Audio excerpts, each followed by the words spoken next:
Olá, queridos irmãos, eu sou Adna e estou aqui neste 1º de janeiro de 2023 para fazer uma convocar meus irmãos para uma guerra diferente. No último podcast eu falei sobre política e disse que teríamos após as eleições duas possibilidades: mais 4 anos de misericórdia do Senhor, porque não merecemos, ou 4 anos de despertamento e vigilância. Bom, nós chegamos aqui e estamos aqui para dizer que esse momento chegou e nos convida a usarmos armas diferentes das que usamos até aqui. Nos últimos dias, presenciamos comícios em cultos que deveriam ser de adoração ao Senhor, aclamamos pessoas como salvadores da nossa nação, engolimos um discurso de batalha espiritual tendo como cabeça um homem e não Cristo. O evangelicalismo saiu deste confronto mais fraco, mais comprometido com o mundo e até infiel. Atribuímos a vitória contra o mal a uma disputa política, como se isso fosse nossa real batalha. Apesar de termos a Bíblia em mãos, escolhemos seguir as narrativas dos poderosos. Soma-se a isso uma atuação do mal mais intensa, tentando roubar a liberdade de expressão que nós temos. Juízes julgaram contra seus próprios valores ou supostos valores. Homens atacaram inocentes em nome de Deus e da ordem.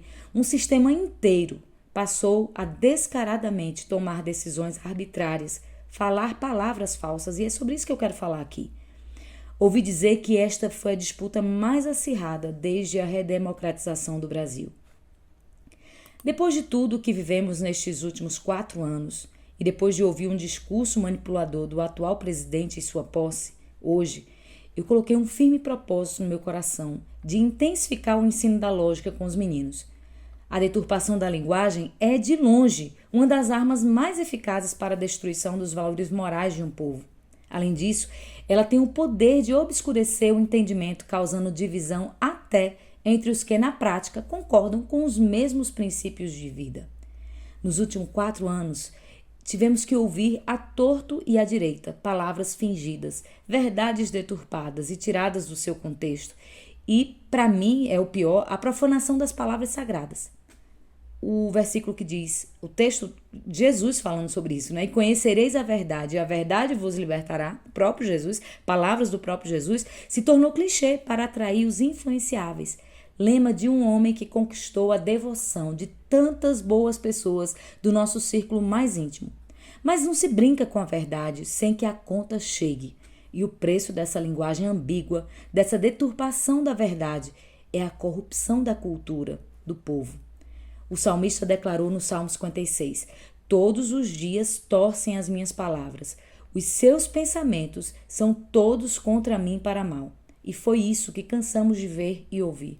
A lógica cristã foi solapada, o que resultou num entendimento confuso por parte daqueles que acreditaram nas palavras que provinham de um coração ambicioso. Não há moral cristã sem a lógica cristã.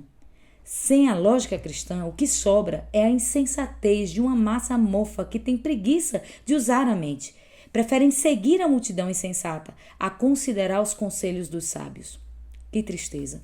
Agora, mais ainda, percebo o poder das palavras. O Brasil não avançou nestes últimos 20 anos, porque o que temos visto foi um show de discursos manipuladores para atrair públicos distintos de poder.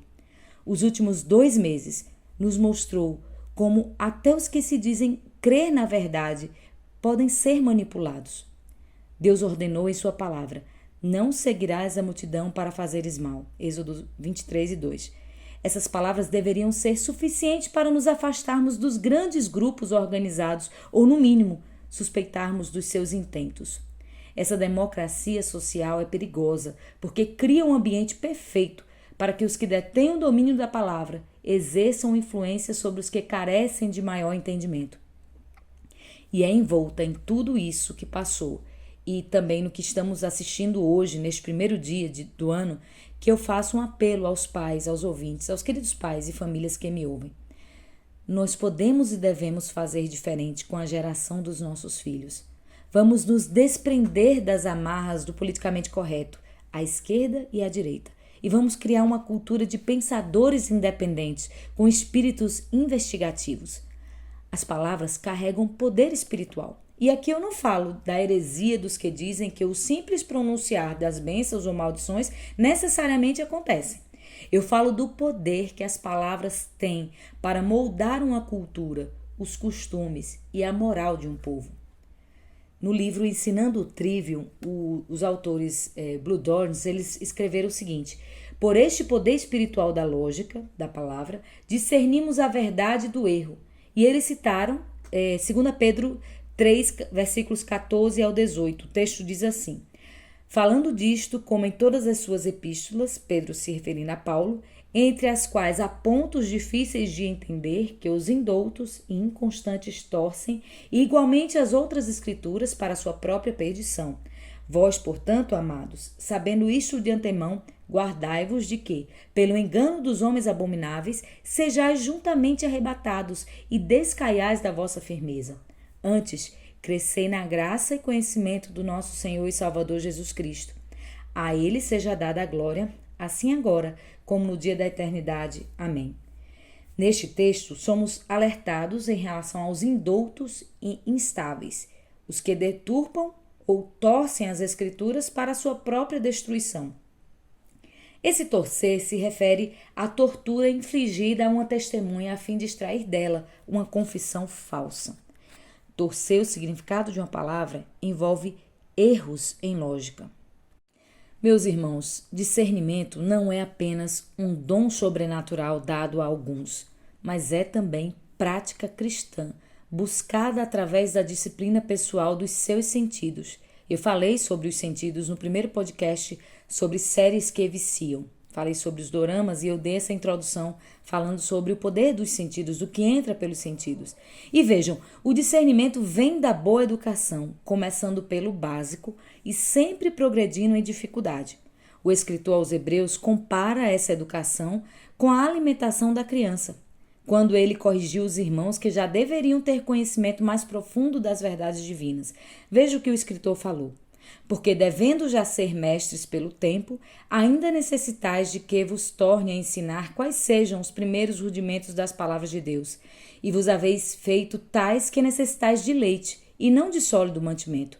Porque qualquer que ainda se alimenta de leite, não está experimentado na palavra da justiça, porque é menino.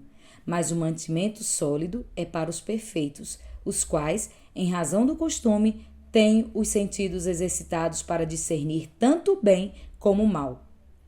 O que eu descobri, meus irmãos, nesses últimos anos, é que há muitos adultos que são meninos, facilmente manipulados por discursos políticos e pelos movimentos de massas. Mas voltemos ao discernimento que eu estava falando. Vejam, o discernimento pode ser adquirido pela educação, que gradualmente oferece às crianças um ensinamento mais consistente e profundo da verdade. Há o dom espiritual do discernimento, mas há também um ensino constante e consistente da palavra que leva ao discernimento. Os nossos filhos precisam urgentemente da palavra de Deus. Eles precisam conhecer não somente os princípios elementares da fé, mas as profundezas do conhecimento de Cristo. Ter um pensamento claro e não manipulável passa pela vida de observância piedosa da palavra de Deus. Paulo fala, em 2 Timóteo 4, que virá o tempo em que falar a verdade provocará rejeição por parte daqueles que escolhem viver no erro. Mas cuidado, isso pode nos atingir se não formos diligentes para pregar a palavra, insistir nela a tempo e fora de tempo, usando-a para redarguir. A propósito, você sabe o que é redarguir? Redarguir quer dizer dar resposta argumentando. Então vejam, ensinar com argumentos verdadeiros. Os que não foram exercitados na verdade vão, em algum momento, seguir pessoas que acalentarão seus pecados com palavras persuasivas de mentira e, disse Paulo, desviarão os ouvidos da verdade, voltando-se às fábulas. Ora, isso não é um retrato do nosso atual tempo, queridos pais? Será que não estamos mais preocupados com a nossa própria opinião ao escolhermos para nossos filhos o que iremos adotar como conteúdo do nosso ensino?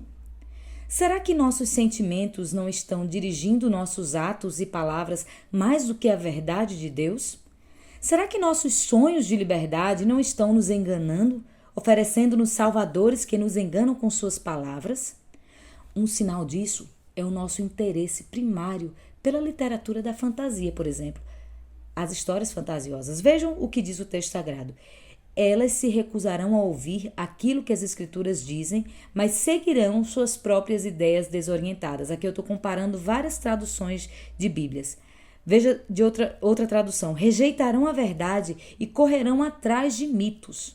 E ainda outra versão. Essas pessoas deixarão de ouvir a verdade para dar atenção às lendas. E ainda outra versão. E desviarão os ouvidos da verdade, voltando às fábulas. Vejam. Ideias desorientadas, mitos, lendas e fábulas. Você consegue lembrar de alguma coisa? Não é exatamente o que estamos consumindo hoje, seja na forma de literatura, como na forma de produção cinematográfica, como séries, desenhos, filmes. Que geração queremos ter daqui a 5 anos?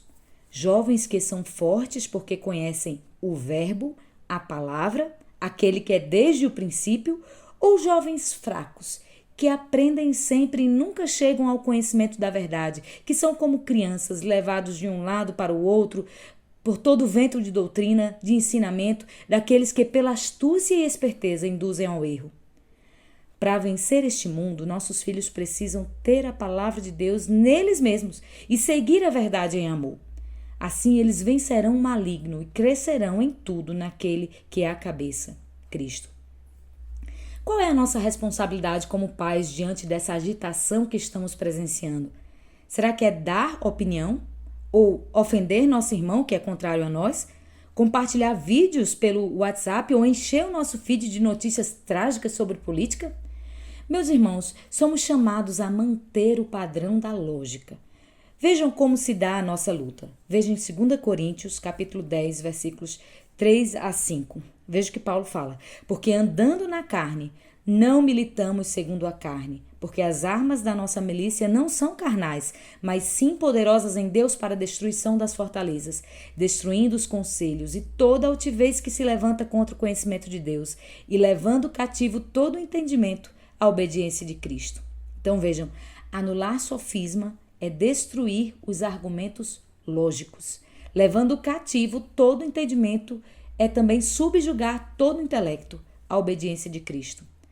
Nossas armas, como disse os Blue Doors no livro Ensinando Trivial, as armas da guerra cristã não são as tomadas por forças militares.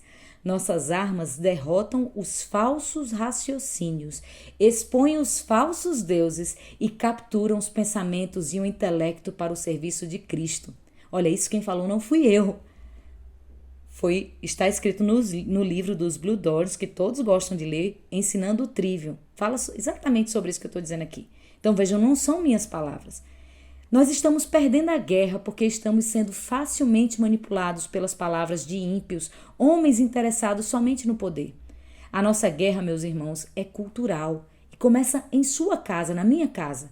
Quando escolhemos educar nossos filhos nos princípios da sabedoria de Provérbios, quando filtramos a cultura que enche a mente dos nossos filhos em casa, ela também começa na sua igreja, quando há verdadeiro ensino da palavra, quando há disciplina e comunhão sadia. A estratégia de guerra é lá na sua casa, lá na minha casa, lá na igreja, e não na frente dos quartéis. Nossa estratégia de guerra é o enfrentamento da cultura de modo ativo, desfazendo as ideologias ensinadas nas escolas, nas faculdades, na mídia. Quantos aqui se dispõem a acompanhar seus filhos nas tarefas escolares este ano? Quantos querem fazer um compromisso de deixar e buscar seu filho na escola e depois investir tempo conversando com ele sobre o dia dele? Quantos vão se comprometer com o ensino da palavra e o culto doméstico? Quantos vão se empenhar em manter a fé viva no envolvimento com uma igreja sadia e bíblica, aceitando o ensinamento e a correção de líderes sábios? Quantos vão sair da posição de defesa para atuarem na linha de frente da batalha? Achamos que ocupar cadeiras no parlamento, assumir cargos no executivo, é tudo o que precisamos para transformar a cultura. Mas aí está a prova. Não venceremos se antes não mudarmos os pensamentos que, por sua vez, modelarão as ações dos homens. É fácil fazer coro com a massa, fazer acampamento na frente de locais e vergonhosamente pedir migalhas quando deveríamos manter a postura de súditos do Rei dos Reis, que tem o poder de transformar pensamentos e intenções do coração do homem. Nossos filhos precisam aprender a discernir as falsas palavras e argumentos com lógica, derrubando falsas ideias e filosofias com a verdade. Mas estamos nos lamentando, falando emocionalmente sobre o Brasil que queremos para os nossos filhos, enquanto o inimigo zomba da cena patética de homens e mulheres que se curvam à bandeira, a homens, às coisas, em vez de se curvarem diante da verdade de Deus. Erramos 2 vezes. Erramos por não aprender a discernir a mentira da verdade e erramos no modo de convencermos os que se opõem à verdade. A Bíblia diz que não devemos temer nem ficar assustados com as ameaças da mentira.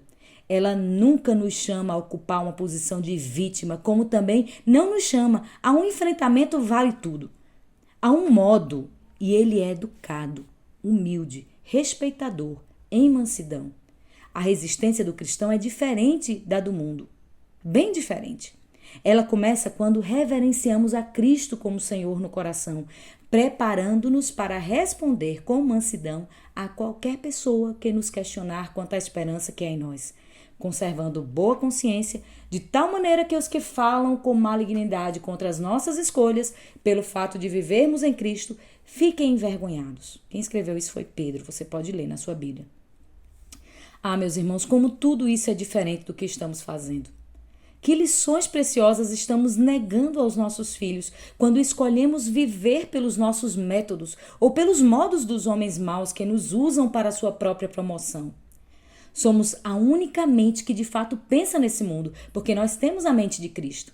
Somos o povo que deveria discernir tudo e de ninguém ser discernido. O povo que deveria moldar o mundo com a palavra da verdade e não ser moldado por ele. O povo que foi chamado para ser sal e luz, mas não um sal sem sabor. Não uma cidade luminosa entre as colinas. Não é de qualquer modo que exerceremos a nossa influência. Terá de haver esforço, desgastes e, principalmente, muita humildade para reconhecermos que a verdade está além de nós, das nossas opiniões pessoais, dos nossos afetos e sentimentos. A verdade, ela é uma pessoa, que é também o Verbo. Que revelação maravilhosa! Verdade e palavra são a mesma coisa em Jesus.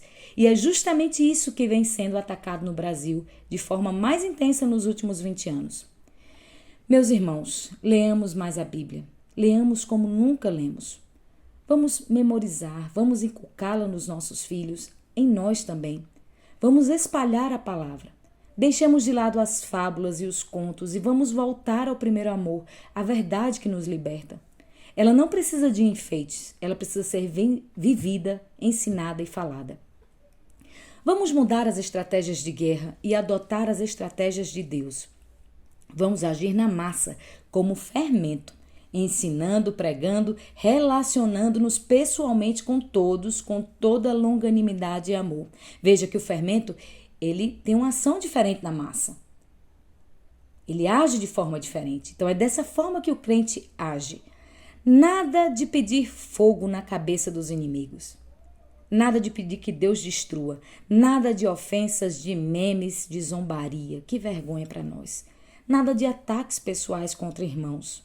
Nada de mandar recados na internet. Nada de opinião vazia e cheia de sentimentalismo barato. Vamos aprender a raciocinar, a debater, a explicar com bons argumentos as verdades de Deus. Afinal, não é disso que tanto falamos em nossos círculos? Convido cada pai e mãe a juntarem-se a mim nesta nova forma de combate. Nosso sacrifício é vivo, é santo e é agradável a Deus, que é uma adoração que usa a mente, a razão e não toma a forma nunca deste mundo. Não usa dos seus recursos. Não mente, não briga, não ofende, não fica choramingando com pena de si mesmo. Não procura saber da sua própria grandeza e poder. Que não busca elogios, nem investiga a sua própria glória. Até porque quem investiga a sua própria glória não tem glória. Jesus é o nosso exemplo. O Evangelho de Mateus, nos capítulos 12, 19, 21, 22 e 23, contém um pequeno manual de argumentação lógica. Vamos lá ler. Vamos estudar e orar para que Jesus nos capacite para esta boa obra. Ele é exemplo de como se comportar diante do poder humano, como entrar e sair no meio das pessoas do mundo. Ele é um modelo de quando falar e de quando calar. E para concluir, eu quero fugir um pouco do tópico em questão para desenvolver outro tópico dentro do mesmo tema. Quero lembrar-lhes que Jesus nos ensinou que os bons e os maus governantes, todos, são servos do poder que vem do alto. Ele até inocentou o tirano da culpa, entregando-se para sofrer a pena na cruz. O discernimento da palavra nos faz entender, pela própria história de Jesus, que até quando presenciamos maus governantes executarem suas injustiças, os observamos como meros mortais cumprindo as ordens de Jesus. Deus não nos chama a tomar o poder, nem mesmo a pregarmos o evangelho em cima de tribunas parlamentares. Deus tem pessoas que Ele chama para isso, mas não é esse o foco. O objetivo último das nossas ações é que haja espaço para vivermos com liberdade para Cristo, servindo no mundo. Não é uma ação cristã nacional para todos, mas uma ação que não exclua Jesus da vida, que esteja em todos os lugares. E para concluir, não paralise diante do mistério dos destinos inesperados. Não substitua o trabalho de pensar pelo apelo ao fatalismo ou ao mistério. Isso é mistério de Deus. Não. Toda autoridade serve a Cristo, com ou sem conhecimento disso, e pode ser fiel ao seu chamado ou não. Ser fiel é uma escolha, e se essa autoridade escolher fazer as coisas do seu modo, ainda assim o Senhor será glorificado no testemunho do sofrimento dela mesma e da comunidade que ela serve. Deus é soberano e faz com que todas as coisas redundem em glória para o seu santo nome. Apeguemos-nos a Ele. Tenhamos cuidado para não nos agarrarmos a homens falhos, aos que não foram fiéis no cumprimento do seu chamado, associando-se ao mundo nos seus métodos, constituindo-se assim um inimigo para Deus. Nós somos servos de Deus quanto à autoridade final. Se falhamos, há esperança. Ele promete que se nos aproximarmos dele, ele se chegará a nós também. Então purifiquemos as mãos, nós que pecamos, e os que de nós usou de engano, limpe o seu coração. Lamentemos e choremos. A infidelidade converte o riso em pranto, a alegria em tristeza. E esta é a causa dessa tristeza de hoje. A infidelidade é o chamado que Deus fez. Mas há uma saída, e está no caminho da humilhação diante da presença do Senhor. Ele promete nos restaurar para sermos novamente servos fiéis, comprometidos apenas com o serviço a Jesus, Senhor sobre toda a autoridade, aquele que no fim de todas as coisas, todo senhorio, autoridade e poder terão que se curvar diante dele, reconhecendo sua suprema autoridade. Somente ele é supremo, não o povo, não o presidente, não os magistrados. Supremo é Jesus, o sustentador de todos os homens, por meio de quem foram criadas todas as coisas que há nos céus e na terra, visíveis e invisíveis, sejam tronos, sejam dominações, sejam principados, sejam potestades. Tudo foi criado por ele e para ele. E ele é antes de todos os poderes, e todos os poderes subsistem por ele e para ele. Ele é o cabeça do corpo, é a nossa suprema autoridade, e em tudo ele tem a preeminência. Todos servem a ele, bons e maus, porque foi do agrado do Pai que toda a plenitude nele habitasse. Entender a natureza do poder que há no mundo é entender que todo poder emana de Deus e que todas as coisas, no final de tudo, hão de convergir para Cristo. Nós, que somos seus, que somos de Cristo, temos que lembrar que em outro tempo nós também éramos estranhos e inimigos no entendimento, como agora são os que negam em suas obras más. E, por termos alcançado esta graça, nosso dever é agora iluminar os olhos do entendimento dos que ainda não conhecem a verdade, tendo o cuidado de permanecermos fundados e firmes na fé, não nos movendo da esperança do evangelho que temos ouvido. Este evangelho deve ser pregado e ensinado a toda criatura que há debaixo do céu, insistindo a tempo e fora de tempo. Quer seja de direita, quer seja de esquerda, todos precisam ouvir essa verdade, todos precisam ter os seus entendimentos iluminados. Sejamos sóbrios, vamos sofrer com a cabeça erguida as aflições que nos esperam, fazendo a obra de um anunciador da verdade, usando as palavras, não da sabedoria humana, mas da sabedoria de Deus, com demonstração de espírito e de poder. Que Deus nos ajude e nos use para a sua glória. Eu desejo um feliz 2023 para todos. E eu sou a Adna e foi uma alegria compartilhar com vocês essa mensagem. Que Deus venha nos abençoar. Se quiser me encontrar na internet, é só acessar o site femininamulher.com.br e todas as nossas redes sociais, Feminina Mulher Cristã, ou o meu próprio Instagram, AdnaSB, no Instagram e no Facebook. Que Deus lhe abençoe. Até lá!